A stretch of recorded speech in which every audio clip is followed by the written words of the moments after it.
Selamat siang, Assalamualaikum warahmatullahi wabarakatuh. Salam sehat, salam sejahtera selalu. Terima kasih kepada sahabat semua yang telah hadir pada webinar ke-43 Pergisi Pangan Indonesia dengan tema mengelola hidrasi sehat dan mengoptimalkan hikmah Ramadan. Terima kasih juga kepada Sekjen Pergisi Pangan Indonesia, Prof. Ahmad, juga kepada Koordinator Dr. Siti Muslimatun, dan moderator kita pada siang hari ini, Ibu Dr. Yatriworo Indriani MSc dari Universitas Lampung dan juga Ketua Pergisi Pangan Lampung. Terima kasih kepada sahabat mitra narasumber saya pada siang hari ini yang cukup terpencar kita. Saya di Bogor, Prof. Dr. Suwandi MSc dari Jambi, beliau Dekan Fakultas Pertanian Universitas Jambi dan juga Ketua Pergisi Pangan Jambi.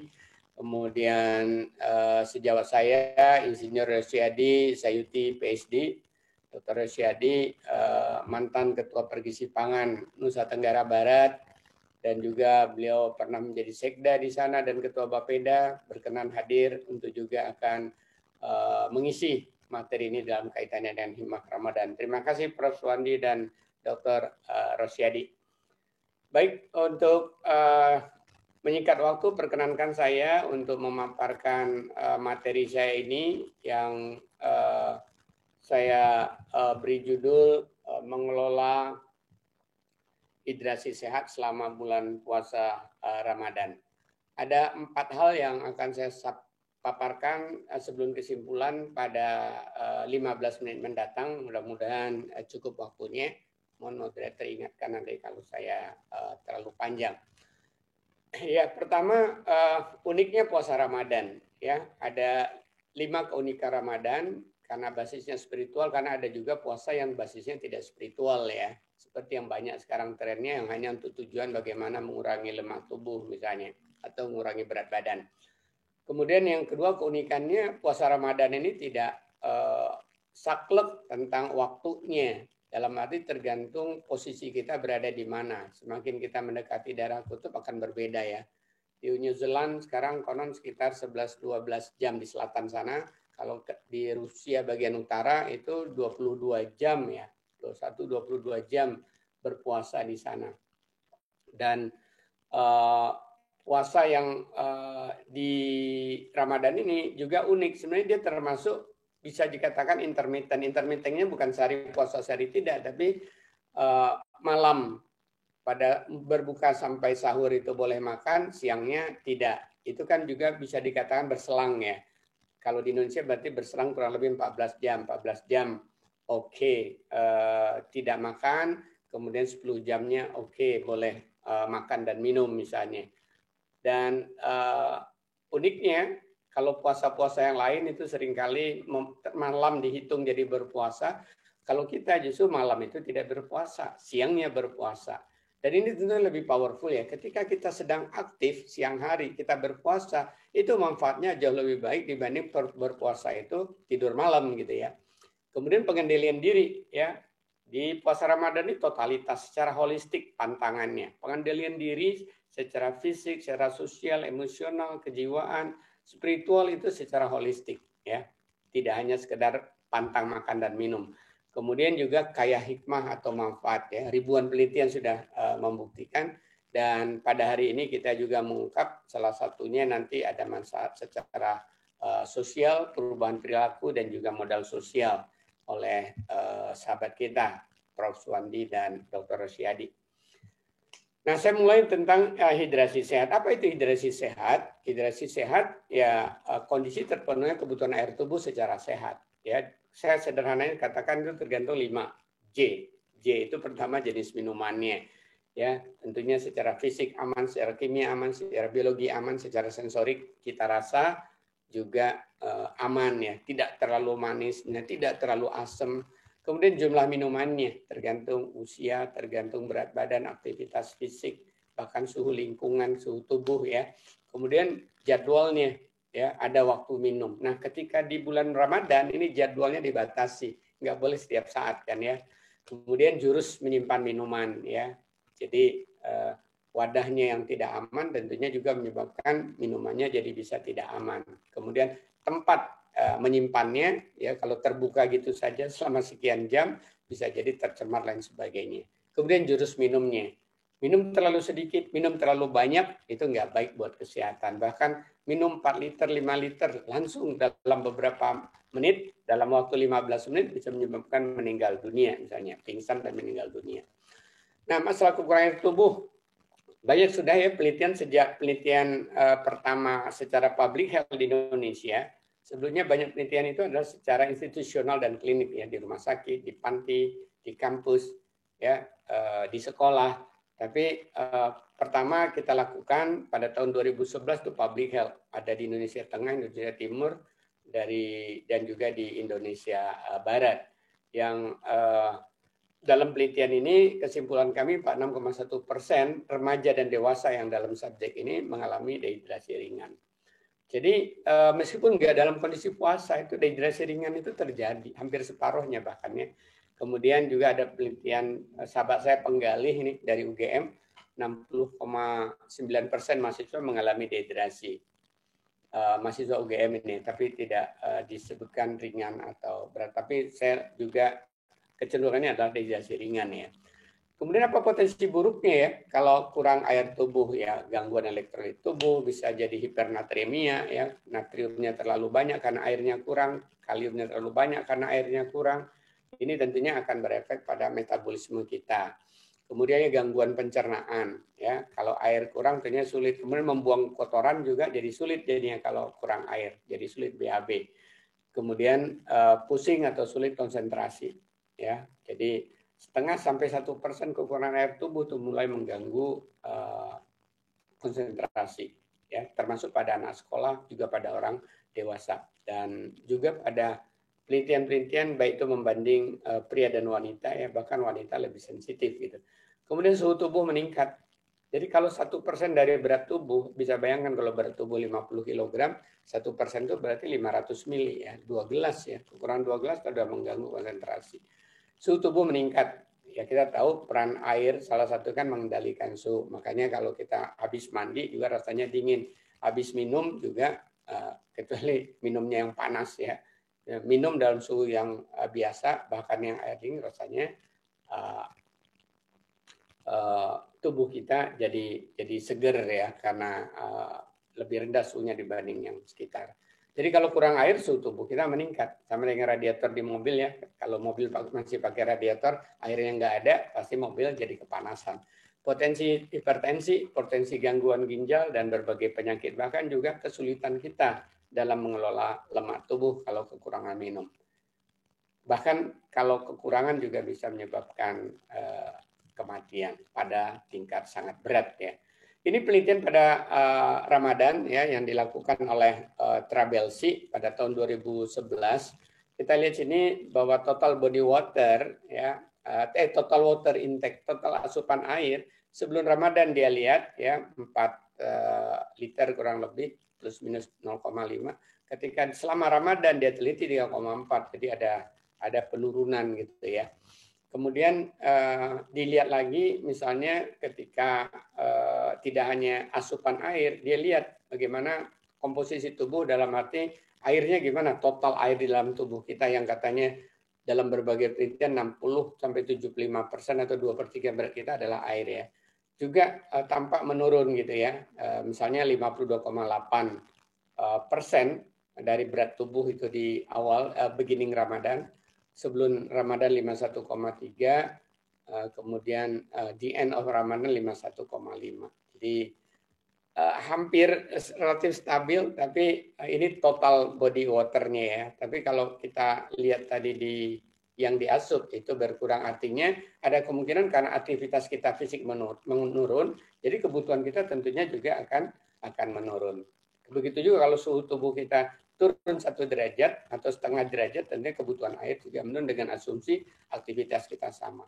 Ini ada 8 fungsi air, saya kira ini hal yang basic, saya nggak perlu detail satu demi satu ya, mulai cegah dahaga sebagai pelumas, pengatur suhu, pembentuk sel, pelarut, bantalan, media transportasi, dan pengaturan sisa. Nah, kembali ke topik utama, manajemen hidrasi, bagaimana mencegah supaya tidak terjadi gangguan kekurangan air minum. kekurangan air tubuh atau dehidrasi tadi tidak terjadi selama kita melaksanakan puasa Ramadan. Nah, pola umum sebenarnya Kementerian Kesehatan Permenkes 2014 ya dalam pedoman gizi seimbang ada pesan ke-7 sebenarnya ya, minumlah air putih yang cukup dan aman. Saya kira itu udah pakem secara global di Indonesia ya. Dan juga WHO juga menyarankan perlunya minum air yang cukup dan aman. Dalam buku saya yang pernah saya terbitkan tahun berapa nih, 2014 ya, puasa sambil detox juga saya diskusikan betapa pentingnya minum, terutama minum air putih ketika kita ingin detox, minum yang cukup supaya kita bisa lebih mudah untuk detox. Nah, ketika puasa itu area kemungkinan kita bisa melakukan detox, dan kalau kita cukup minum, maka detoxnya akan semakin baik. Ini penelitian yang saya lakukan dengan Susan, mahasiswa S2 saya dulu. Saya bimbing dengan Pak Budi Setiawan. Ya, kita melihat bagaimana fungsi hati ya kaitannya dengan intake minuman ya. Yang pertama memang lagi-lagi kita lihat sebelum puasa intake airnya 2.500 sekian, 2,5 liter. Kemudian ketika puasa 2,3 liter. Di dalam penelitian ini terbukti bahwa fungsi hati itu membaik ya. Kita lihat before dan setelah fasting. Kemudian asupan air per hari pada penelitian yang kami lakukan dengan mahasiswa bimbingan Bapak S1 ini ya. Asupan air per hari ya pada penelitian orang-orang remaja dewasa ini kita lakukan di Bogor. Jadi bisa kita lihat total airnya ya 2 liter, sebelum puasa itu 2,3 liter. Padahal ketika puasa lagi-lagi ada turun ya sekitar 0,3 liter. Jadi pertanyaannya apakah aktivitasnya disertai juga menurun, ya wajar kalau menurun. Kalau aktivitasnya tetap tentunya kebutuhannya akan tetap. Jadi pada kondisi ini kita hitung dengan koreksi aktivitas fisik, kemudian berat badan dan sebagainya.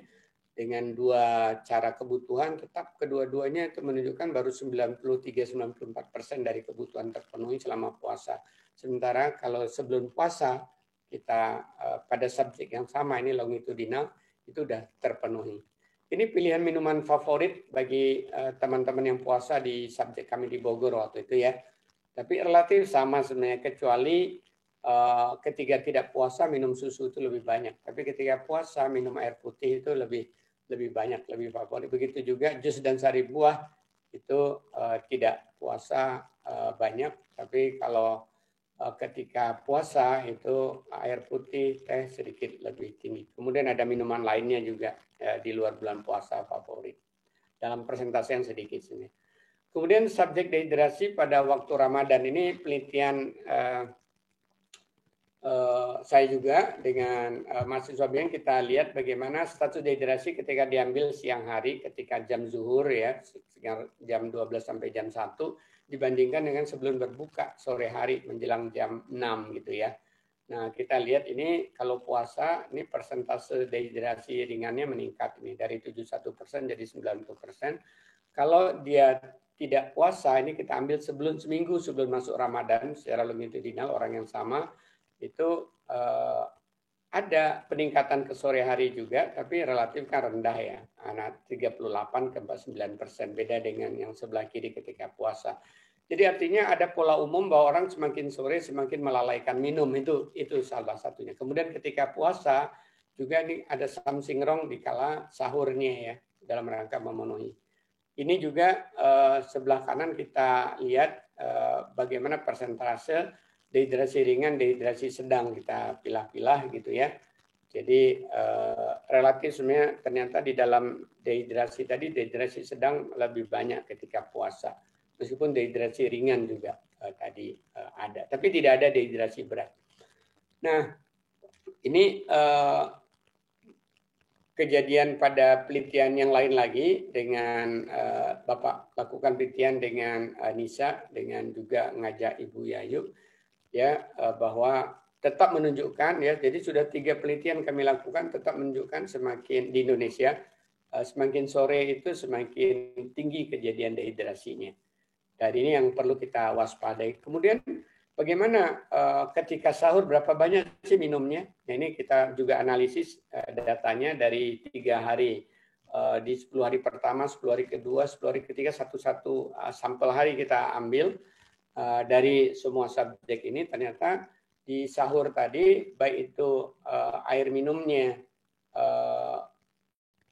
kita bagi air minum saat berbuka, yaitu yang biru, kemudian air minum saat sahur itu yang abu-abu ya. Kemudian ada yang malam, kemudian total. Total dari air minum selain dari air dari makanan ya, itu sekitar 1.500. Dari sahur itu sekitar 580 ya. Dan ketika kita lihat lagi pada penelitian berikutnya, itu juga sekitar 500 nih, 478. Jadi antara 500 ke 600 mililiter yang dikonsumsi, tapi di dalam itu ketika sambil zuhur itu masih sekitar 70% terdehidrasi ringan dan sebagian juga ada sedang.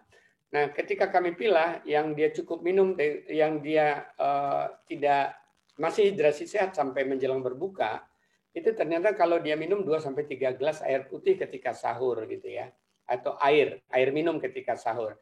Tapi mostly karena dia menutup sahurnya itu dengan air putih, ya itu ciri-cirinya yang tampak di dalam penelitian ini. Jadi kalau kita mengakhiri sahur tadi dengan air putih 1 gelas, kemudian dalam total sahur tadi kita minum 2-3 gelas, paling tidak 2,5 gelas, itu akan mencegah terjadinya dehidrasi menjelang berbuka.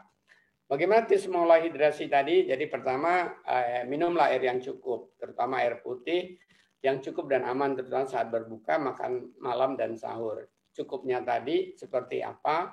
Ya lagi-lagi sebenarnya detailnya harus kita hitung ya. Tapi paling tidak rumus umum yang paling segera harus kita amankan adalah ketika sahur. Ya, 2-3 gelas ketika sahur, dan dari 2-3 gelas tadi paling tidak 1 gelas menutup sahur. Jadi jangan sampai kita masih ada yang manis-manis di mulut, ada yang berminyak di mulut sebelum kita sudah sampai pada azan memulai imsak gitu ya. Sehingga apapun yang kita sahur yang sebaiknya tadi dan tidak dengan cita rasa ekstrim, ditutup dengan 1 gelas air putih, tapi sebelumnya waktu bangun sudah minum lagi 1 gelas, di dalam di antara sahur bisa 1/2 gelas, 2,5 gelas, itu ternyata yang mengamankan menjelang kita berbuka masih terhidrasi dengan baik. Kemudian membiasakan minum air putih sebelum selesai makan ya tentunya kecuali lagi puasa ya. Terkadang saat makan kita perlu, terutama tergantung jenis makanannya, tidak dilarang ya. Kalau memang kita membuat cegugan jadinya karena makanannya tadi kering atau makanan yang tadi berserat banyak perlu didorong, ya memang harus ada minum di tengah makan. Ke dalam air putih dapat ditambahkan zat atau bahan lain untuk menggugah selera. Bisa seperti infused water dengan potongan buah atau mint dan lain sebagainya. Kopi, susu, atau herbal, tapi yang jelas sebaiknya tidak bergula gitu ya. Jadi untuk menggugah selera karena cita rasa. Hindari memilih dan mengonsumsi rasa dan pH yang ekstrim. Ya, karena itu juga akan mengganggu pencernaan kita. Bila ada anak atau orang lansia di rumah, siapkan selalu minuman yang aman dan terjangkau baginya. Ya, bisa di gelas. Minumlah sebelum dahaga di waktu yang diperkenankan minimum 2-3 gelas air saat sahur. Nah, ini kuncinya tadi bagi remaja dewasa turut untuk mencegah dehidrasi di kala puasa. Cegah diare, kalau diare nanti akan berisiko dehidrasi, juga cegah mual muntah. Hindari aktivitas olahraga yang berat, apalagi di terik matahari, berkeringat banyak atau bercucuran, itu dihindari. Waspada gejala dehidrasi. Terakhir konsultasilah bila ragu atau tidak tahu ya. Salah satunya tentunya bisa kita cek dari bagaimana warna urin kita ya, jangan sampai pada kategori di atas 3 ini. Ya. Ada satu review ya yang dilakukan oleh Leper ya, menunjukkan bahwa karena umumnya adalah dehidrasi ringan di bulan puasa, menurut review dia tidak ada efek gangguan kesehatan serius katanya gitu. Tapi menurut saya perlu studi mendalam ya, apakah ada manfaat dehidrasi ringan saat puasa Ramadan gitu ya. Jadi kesimpulannya, air salah satu zat gizi yang dibutuhkan tubuh. Hidrasi sehat merupakan kondisi terpenuhnya kebutuhan air tubuh dalam turut mewujudkan hidup sehat. Penuhilah kebutuhan air bagi tubuh, terutama air minum yang jumlahnya tentunya tergantung dari usia, ukuran tubuh, aktivitas lain. Ketika puasa Ramadan, ya paling penting sebenarnya adalah bagaimana supaya sahur kita tadi bisa kita amankan 2-3 gelas air putih. Mengelola hidrasi selama puasa itu jadi hal yang penting tanpa kita banyak bercucuran keringat di siang hari. Sekian, terima kasih. Assalamualaikum warahmatullahi wabarakatuh.